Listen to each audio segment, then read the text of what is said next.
This time we're looking forward all the way to 2030.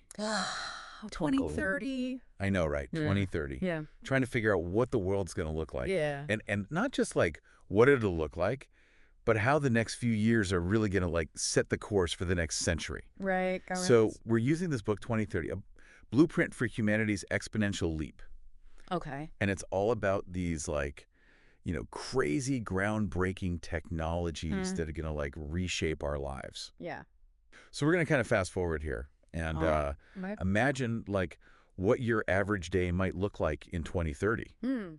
Like how you work, eat, get around, even how you connect with the rest of the world. Right. It's wild. I think the core message of the book is really this idea that we're seeing a convergence of these really powerful technologies in a way that we haven't seen before. Right. And it's not just that things are getting a little bit faster or a little bit better. Yeah. This is really about, like you said, the next century. Yeah. It's fundamental shifts. Okay, well, let's talk about some specifics because I was reading through this book, and one of the things that really stood out to me were these, what the author calls 1 billion milestones. Yeah.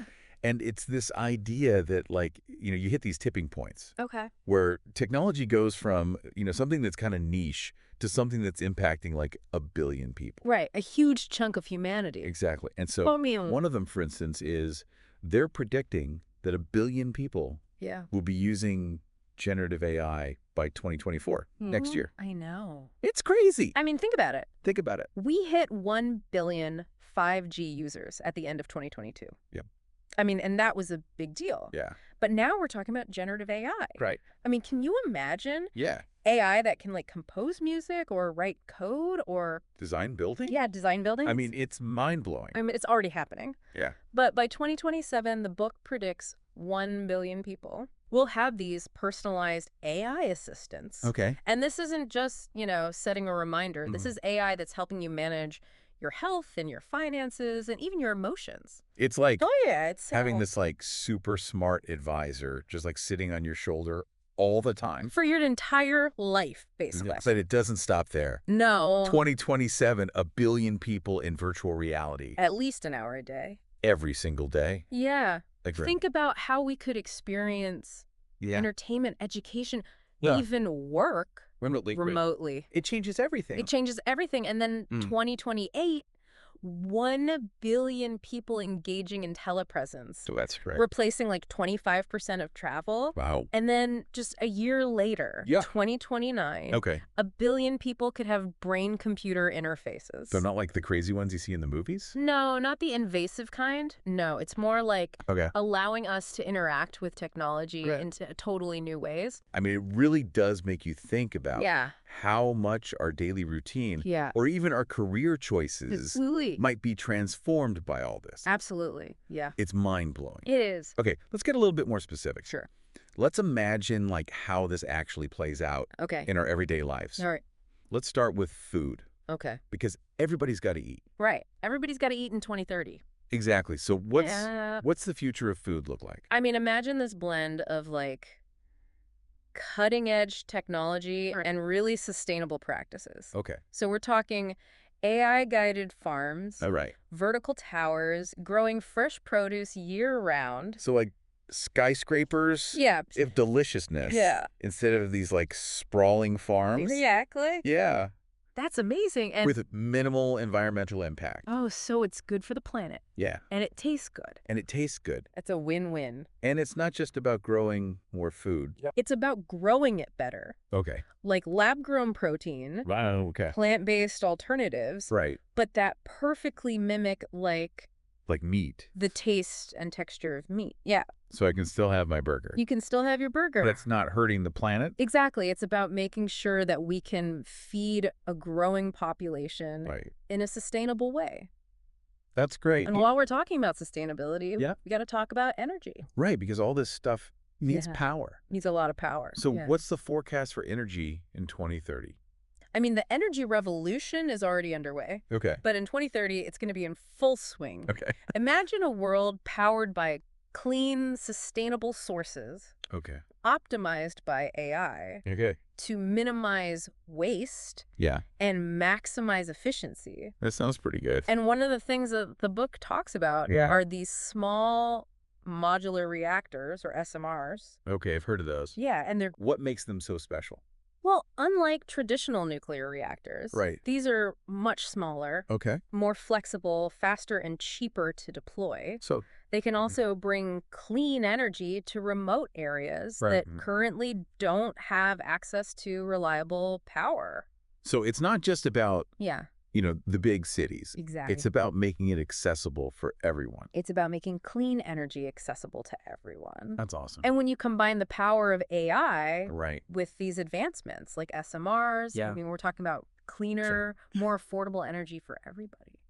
So speaking of getting around, Yes. how are we going to be getting from point A to point B Right.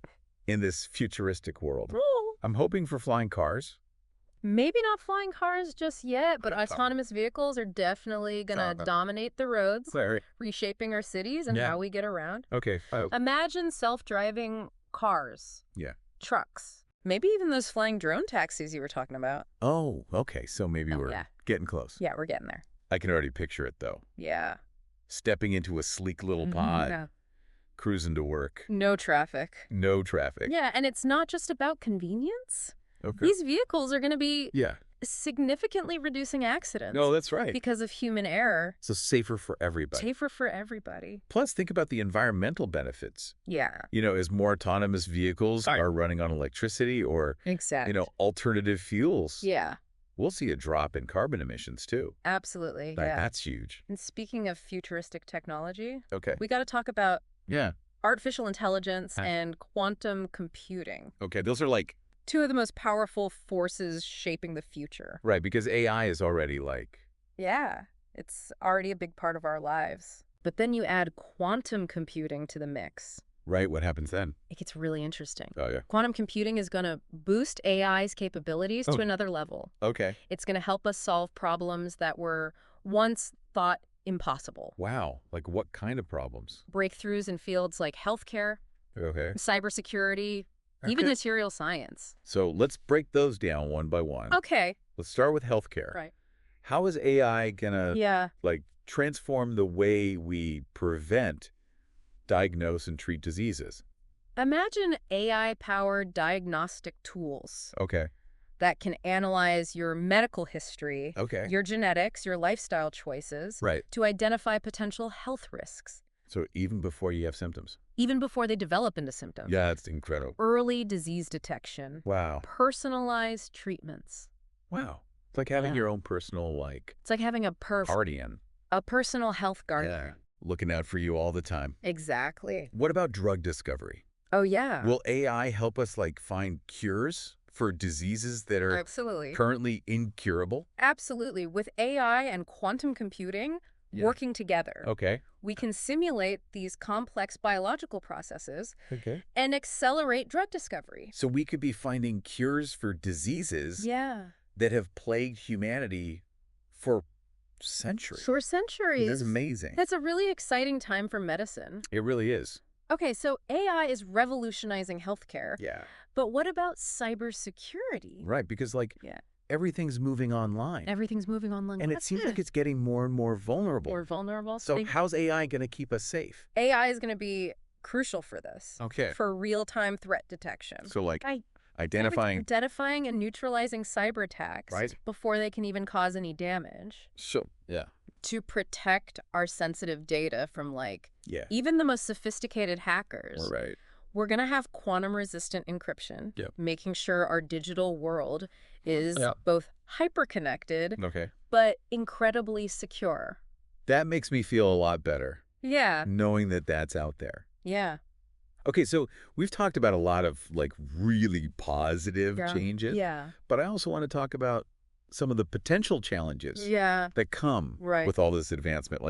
What about jobs? Oh, yeah. I mean, that's a big one. Yeah, a lot of people are worried that robots are going to take over. Well, it's a valid concern. Yeah? It's a valid concern. However, the book argues that it's not about robots replacing humans entirely. Okay. It's really about how we adapt to this changing work landscape. Right. Because some jobs will inevitably become automated. Right. But new opportunities will emerge. Okay. And these are opportunities that require uniquely human skills. Like what kind of skills? Creativity.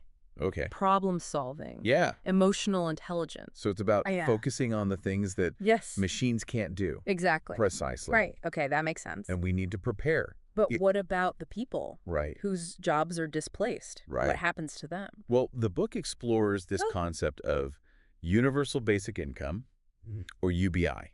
Okay, I've heard of that. Yeah, as a potential solution. Okay. And just to remind everyone, yeah, what is that? This would provide everyone with a guaranteed minimum income. Okay. Regardless of their employment status. So ensuring that everyone has a safety net as the job market evolves. I mean, it's a fascinating idea. Yeah. But I imagine there are a lot of challenges. Absolutely. It's a complex issue.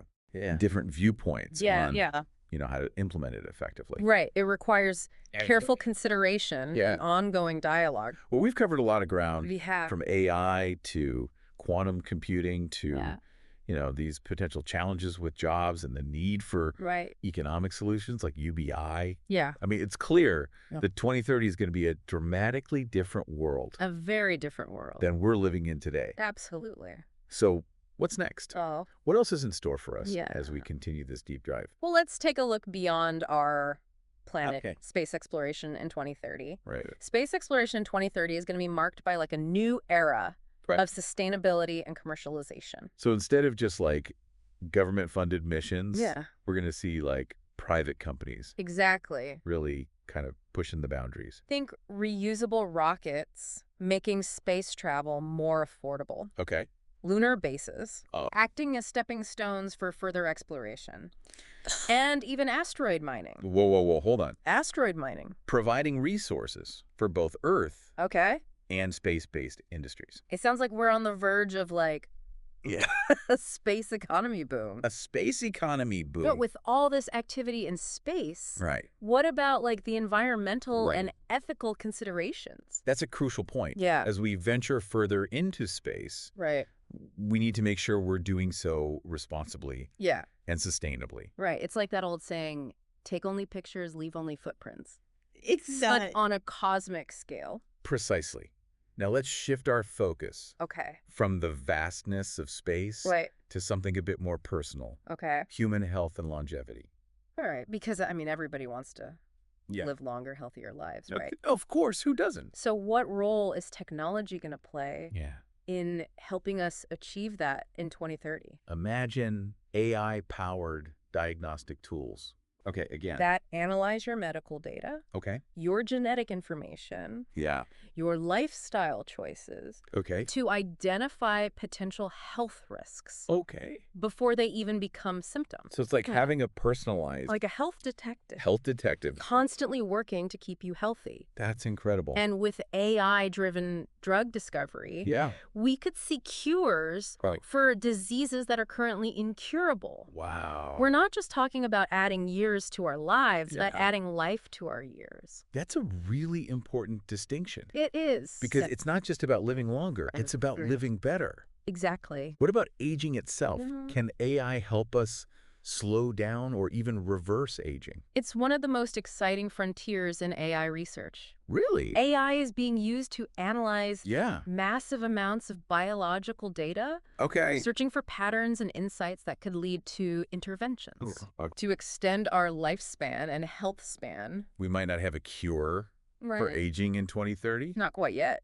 But it sounds like we're making getting there. Significant strides towards understanding. And potentially slowing down the aging process. What about the ethical implications of this? Yeah. I mean, it's a complex issue. Yeah. There are a lot of viewpoints on this. Okay. One concern is like the potential for increased inequality. Okay. Yeah. If access to these life-extending technologies only the wealthy is limited to the wealthy, exactly.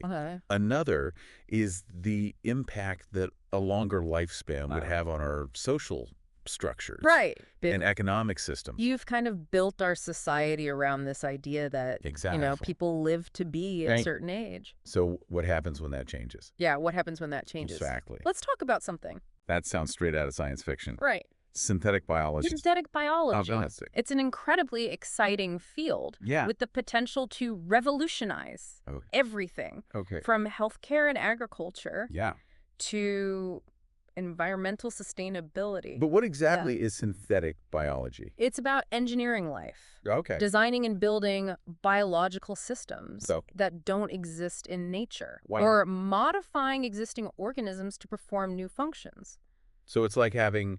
It's like having a biological toolbox that allows us to, repair and even enhance... Just human body. Yeah, the human body. Wow. Yeah. So what are some potential applications of this? In healthcare, we could use synthetic biology to engineer cells that target and destroy cancer cells. Or create tissues and organs for transplantation. Wow. So imagine a future where organ shortages are a thing of the past. Exactly. That would be incredible. And beyond healthcare? In agriculture. Synthetic biology could lead to crops that are more resistant to disease and pests. Require less water and fertilizer. And provide higher yields. Yeah. So more sustainable. More sustainable. More efficient food system. Exactly. And beyond agriculture. Synthetic biology could be used to clean up environmental pollution, develop new materials, even create biofuels. I mean, the possibilities are almost limitless. Almost limitless, but with such powerful technology, we have to consider the ethical implications. The ethical implications. One concern is the potential for unintended consequences. Because when engineering new life forms, we're messing with nature, basically. Exactly. Yeah. We need to proceed cautiously. Make sure that we're not disrupting natural ecosystems or creating new risks to human health. So it's about finding that balance. It's about finding that balance. Between scientific progress. And responsible innovation. Responsible innovation. You need to have these open and transparent discussions about the ethical implications of synthetic biology involving diverse perspectives and ensuring that this technology is used for the benefit of all humankind. Speaking of benefiting all humankind. Yes. Let's dive into the world of virtual and augmented reality. Or as some people are calling it, the metaverse. The metaverse. By 2030. The lines between the physical and digital realms are going to be increasingly blurred thanks to these advancements in extended reality, or XR. So imagine attending a virtual meeting where you can interact with colleagues from around the world as if they were physically present right there in the room with you.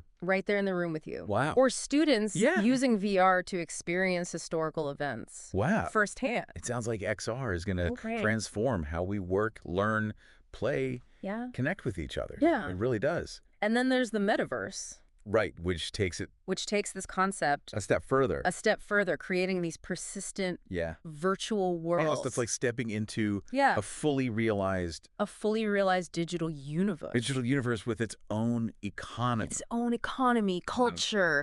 Social interactions. Well, the metaverse it's still early. Yeah, kind of in its early stages. Yeah, but by 2030, it's expected to be this massive and thriving ecosystem impacting everything from entertainment and commerce to education and healthcare. It's incredible to think about. A little overwhelming. It can be a little overwhelming. How do we navigate such a rapidly changing world? Exactly. The key is to embrace lifelong learning and adaptability. So the skills we need today might be obsolete too. Will be obsolete tomorrow, so you gotta be constantly learning, evolving, staying curious, open to new ideas. It's about being comfortable with uncertainty, and embracing the unknown. What specific skills do you think will be most valuable in this rapidly changing world? It's about focusing on what makes us uniquely human. Skills like critical thinking, creative problem solving, emotional intelligence. Those are the things machines can't do. That AI can't replicate. At least not yet. At least not yet. Yeah. So it's interesting to think that in a world of increasing technology, it's our human qualities that are really going to set us apart. Set us apart. And help us thrive. And it's not just about adapting to the future. It's about actively shaping it. Okay. We have a choice. Okay. We can be passive consumers of technology, or we can be active creators. Okay. And shapers of the world we want to live in. It's empowering to realize that we're not just along for the ride. We can actually... We have the ability to influence the direction. The direction of this. Of this technological revolution. Absolutely. So as we kind of wrap up here. Yeah. What are your final thoughts on this whole deep dive into the future? Yeah. It's been a fascinating journey, exploring these potential futures. Yeah. For me, the biggest takeaway is like the sheer speed of change. Right. We're not talking about linear progress here. Yeah. We're talking about exponential leaps in technology. It's moving fast. I mean, the next decade will probably see more innovation and disruption than like the last century combined. It's exciting. Yeah. But it's also a little daunting. It is. If things are going to change that much that fast, how can we even prepare? I think adaptability is key. Okay. The skills that we need today might be obsolete tomorrow. Right. It's about being willing to constantly learn, unlearn, and relearn. So it's not just about acquiring knowledge. Yeah. It's about being flexible. Yeah, being flexible and embracing this mindset of lifelong learning. What specific skills do you think are going to be like the most valuable? I think it's about focusing on what makes us uniquely human. Skills like critical thinking, creative problem solving. Yeah. Emotional intelligence. Right. Those are the things that AI can't replicate. Right. At least not yet. Okay. So it's interesting to think that, in a world of increasing technology, it's our human qualities. Exactly. That are really going to that's going to set us apart. Set us apart. And help us thrive. Help us thrive. And it's not just about adapting to the future. Right. It's about actively shaping it. Okay. How do we do that? We have a choice. Okay. We can be passive consumers of technology, or we can be active creators and shapers of the world that we want to live in. So it's empowering to know that we're not just along for the ride. Yeah. We can actually... We have the ability to influence the direction... of this... Of this technological revolution. Right. I have to say, this whole conversation has left me feeling incredibly inspired. Yeah. It's a reminder that the future isn't predetermined. No. It's a canvas waiting for us. To paint our vision of a better world. It is. So thanks for taking us on this journey. It's been my pleasure. And to our listeners. Yeah. Thank you for joining us on this deep dive into the future. Absolutely. We hope it sparked your imagination. Yeah. And given you a glimpse into the incredible possibilities that lie ahead. Yeah. The future is. Until next time. Yeah. Keep exploring. Keep learning. Absolutely. Keep imagining.